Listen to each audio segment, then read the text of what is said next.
Radio Mirchi 98.3 FM presents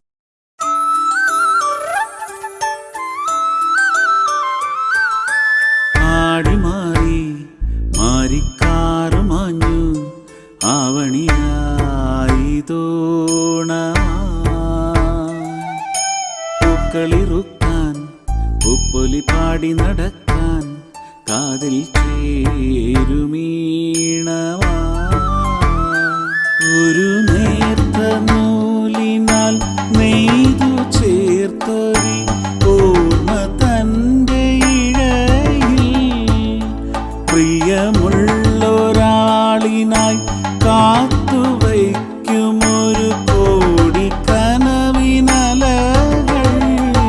പൊൻചിങ്ങം മാടി വിളിക്കുമ്പോൾ പൊന്നോണക്കോടി കൊടുക്കുമ്പോൾ ഒരു കോടി പുഞ്ചിരി വിരിയും നെഞ്ചിലൊരോണം നന്മ നിറയ്ക്കുന്നു. ആടി മാറി മാറിക്കാറ് മാഞ്ഞു ആവണിയായി പൂക്കളിറുക്കാൻ പൂപ്പൊലി പാടി നടക്കാൻ കാതിൽ ചേരുമേ